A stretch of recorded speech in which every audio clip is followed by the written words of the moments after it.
Life में सब कुछ है, पैसा, करियर, रिलेशनशिप, लेकिन खुशी मिसिंग है। दलाई लामा कहते हैं हैप्पीनेस कोई डेस्टिनेशन नहीं, एक डेली प्रैक्टिस है। Book the art of happiness सिखाती है कि रियल खुशी का फॉर्मूला सिंपल है, compassion plus mind training plus perspective shift. ये बुक बताती है कैसे हम अपनी सोच को रीवायर करके अपने अंदर से हैप्पी हो सकते हैं, चाहे दुनिया कितनी भी मैसी क्यों ना हो।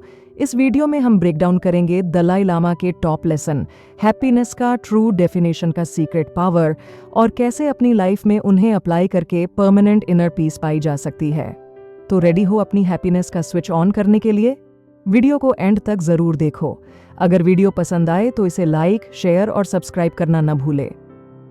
Part 1, the purpose of life, the right to happiness. Life का असली पर्पस क्या है? पैसा, करियर, फेम? दलाई लामा एक सिंपल आंसर देते हैं, the very purpose of life is to seek happiness. और शॉकर ये है कि वो कहते हैं हैप्पीनेस एक स्किल है जिसे ट्रेन किया जा सकता है। एरिजोना में एक लेक्चर के दौरान दलाई लामा ने कहा हैप्पीनेस ही लाइफ का पर्पस है। लेटर साइकाइट्रिस्ट हावर्ड कटलर ने उनसे पूछा, are you happy?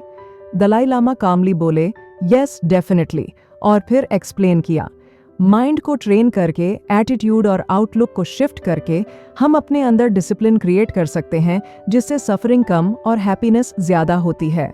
Dalai Lama कहते हैं माइंड सिर्फ इंटेलेक्ट नहीं है, तिब्बतन वर्ड सेम का मतलब है mind plus heart plus emotions plus spirit. छोटी छोटी डेली चॉइसेस ही बड़ी हैप्पीनेस बनाती हैं। एरिजोना के होटल में हाउसकीपिंग स्टाफ को देखकर दलाई लामा रुक गए और कैजुअली पूछा, वेयर आर यू फ्रॉम? वो मेड मैक्सिको से थी। थोड़ी बात की और चली गई खुशी के साथ। अगले दिन और स्टाफ सदस्यों उनसे मिलने आए।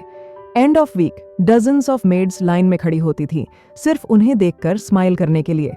लेसन, रियल हैप्पीनेस एक ओपननेस और कनेक्शन से आती है। एग्जाम्पल, आदमी ट्रैफिक में फंसा हो, अगर मूड अच्छा है तो दूसरे को लेन में जाने देगा, अगर बुरा मूड है तो गैप क्लोज कर देगा। मैंने वेट किया है, तुम क्यों नहीं करोगे? सोचो, छोटी छोटी सिचुएशंस में हमारा एटीट्यूड ही डिसाइड करता है हम खुश हैं या नहीं। The sources of happiness. एक नर्स ने अपनी जॉब छोड़ के एक हेल्थ केयर स्टार्टअप ज्वाइन किया। 18 महीने में कंपनी सेल हो गई और वो करोड़पति बन गई। नया घर, ट्रैवल, शॉपिंग, सब कुछ किया। लेकिन कुछ टाइम बाद उसने बोला, ऑनेस्टली आई डोंट थिंक मैं पहले से ज्यादा खुश हूँ। पैसे एक्साइटमेंट लाए, बट हैप्पीनेस वापस अपने नॉर्मल लेवल पे आ गई। एक आदमी HIV पॉजिटिव निकला। पहले शॉक, डिप्रेशन, पर धीरे धीरे उसने लाइफ को अप्रिशिएट करना शुरू किया। हर दिन का मजा लेना, ग्रैटिट्यूड फील करना, स्पिरिचुअलिटी एक्सप्लोर करना। उसने कहा, मैं पहले से ज्यादा हैप्पी फील करता हूँ, बस इसलिए क्योंकि अब मैं जिंदगी को वैल्यू करता हूँ। दोनों स्टोरीज एक ही पॉइंट दिखाती हैं, happiness equals state of mind, not circumstances. Lottery जीतो या बड़ी ट्रेजेडी फेस करो, कुछ टाइम बाद हम वापस अपने बेसलाइन हैप्पीनेस पे आ जाते हैं। साइकोलॉजिस्ट इसे बोलते हैं एडेप्टेशन। रिसर्च दिखाता है कि इवन लॉटरी विनर्स एक टाइम के बाद नॉर्मल हो जाते हैं, और पैरालिसिस, ब्लाइंडनेस जैसी ट्रेजेडीज के बाद भी लोग अपनी नॉर्मल खुशी वापस पा लेते हैं। कुछ साइंटिस्ट्स बोलते हैं कि एक जेनेटिक सेट पॉइंट होता है जिससे हमारा बेस हैप्पीनेस डिसाइड होता है। ट्विन्स की स्टडीज ने भी यह प्रूव किया। पर गुड न्यूज़ ये है, आउटलुक मैटर करता है। हम अपनी परसेप्शन, ग्रैटिट्यूड और सेटिस्फैक्शन को ट्रेन करके अपना बेसलाइन हैप्पीनेस हायर कर सकते हैं। मतलब कंडीशन से ज्यादा इंपॉर्टेंट है कि हम उन्हें कैसे देखते हैं। Part 2, Human Warmth and Compassion, a new model for intimacy। Dalai Lama कहते हैं वो हर इंसान में पहले पॉजिटिव देखते हैं। ये एटीट्यूड ऑटोमेटिकली एक कनेक्शन क्रिएट करता है, और सबसे बड़ी बात, उनके माइंड में फियर नहीं होता कि कोई उनको जज करेगा या रिजेक्ट करेगा। लेसन, जब आप दूसरों के लिए कंपैशन कल्टीवेट करते हो, ओपननेस आती है, फियर कम होता है और लोनलीनेस डिसॉल्व होने लगती है। हम यूजुअली वेट करते हैं कि दूसरा पहले पॉजिटिव रिएक्ट करे। दलाई लामा बोलते हैं इनिशिएटिव लो, पहले कंपैशन से अप्रोच करो, चाहे दूसरा फ्रेंडली हो या ना हो। ये एक ऐसा एनवायरनमेंट बनता है जहां हेल्थी कनेक्शन पॉसिबल है। रिसर्च बोलता है हर एज ग्रुप, एल्डरली से लेके टीनेजर्स तक लोनलीनेस फील करती है। लोनली लोगों में कॉमन पैटर्न होता है, self disclosure problem, communication skills weak, listening poor. Dalai Lama का सॉल्यूशन डिफरेंट है। पहले अपने हार्ट में कंपैशन ग्रो करो, बाकी सब नेचुरली इंप्रूव होता है। दलाई लामा एक पावरफुल कॉन्सेप्ट बताते हैं, फील्ड ऑफ मेरिट। हम जब काइंडनेस, जेनरोसिटी, टॉलरेंस प्रैक्टिस करते हैं, हम मेरिट अर्न करते हैं, और ये सिर्फ दूसरे लोगों के साथ इंटरैक्शन से पॉसिबल है। फिर वो एक डीपर पॉइंट बोलते हैं, हर चीज जो हम यूज करते हैं, मेडिसिन्स, क्लोथ्स, गैजेट्स, उनमें हजारों लोगों का एफर्ट होता है। एक शर्ट बनाने के लिए फार्मर ने कॉटन ग्रो किया, किसी ने ट्रैक्टर बनाया, किसी ने क्लॉथ डाई किया, किसी ने डिलीवर किया। हर स्टेप में लोग हैं। नैरेटर जब ये फील करता है, वो लिटरली इमोशनल हो जाता है। उसे रियलाइजेशन होता है कि हम सब कनेक्टेड हैं, और ये रियलाइजेशन लोनलीनेस को डिसॉल्व करती है, ग्रैटिट्यूड क्रिएट करती है, कंपैशन से फियर कम होता है, ओपननेस बढ़ती है, दूसरों से कनेक्शन बनाने की रिस्पॉन्सिबिलिटी खुद ले। सेल्फ रिलायंस इल्यूजन है, हम सब डीपली इंटरकनेक्टेड हैं।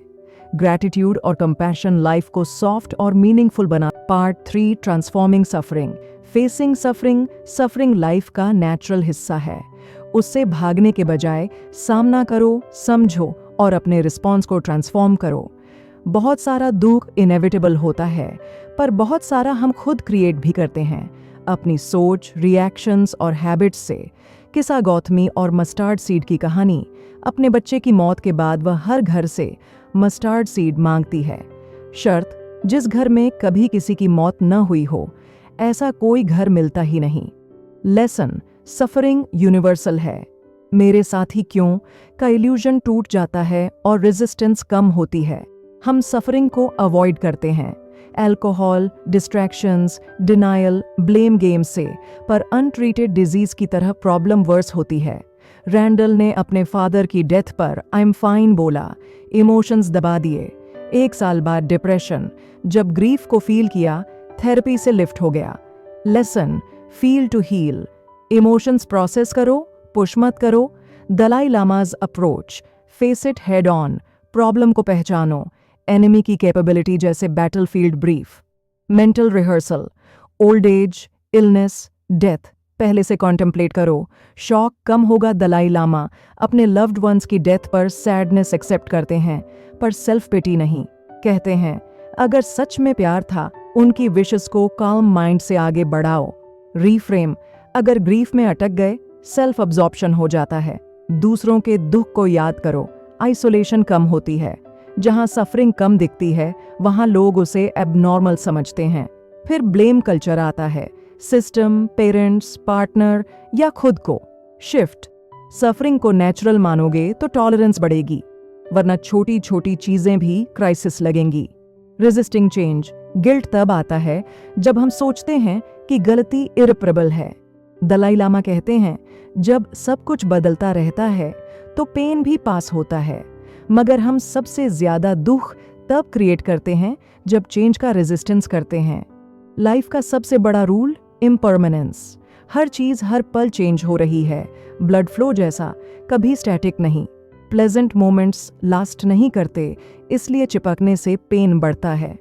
प्रैक्टिकल एंगल, जब हम पास्ट आइडेंटिटी, ओल्ड लुक्स या पहले जैसे फील को पकड़ के बैठते हैं तो एंग्जाइटी और सफरिंग सेल्फ मेड हो जाती है।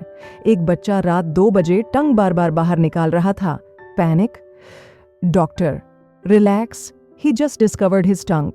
लेसन, नॉर्मल लाइफ फेजेस समझोगे तो अननेसेसरी फियर कम होगा। जब हम ग्रोइंग अपार्ट देखें, पैनिक नहीं, ऑब्जर्व। कभी थेरेपी यूजफुल, पर डिफॉल्ट अजम्पशन इट्स डेड गलत हो सकता है। ट्रू लव तब मैच्योर होता है जब हम पार्टनर को आइडियल नहीं, इंसान मानकर एक्सेप्ट करते हैं, फॉल्ट्स के साथ। चेंज को रेजिस्ट करना मतलब खुद के अगेंस्ट काम करना। इम्परमानेंस दुश्मन नहीं, टीचर है। डिस्टेंस कभी कभी ब्रेकअप नहीं, ग्रोथ का बफर होता है। सफरिंग को कम करने की शुरुआत इम्परमानेंस एक्सेप्ट करने से होती है। जब हम चेंज को नेचुरल मानकर रिस्पॉन्ड करते हैं, आइडेंटिटी, हैबिट्स और रिलेशनशिप्स में, तब गिल्ट, पैनिक और अननेसेसरी दर्द मेल्ट होता है। Acceptance is not equals give up. Acceptance equals right next move, clearly देखना।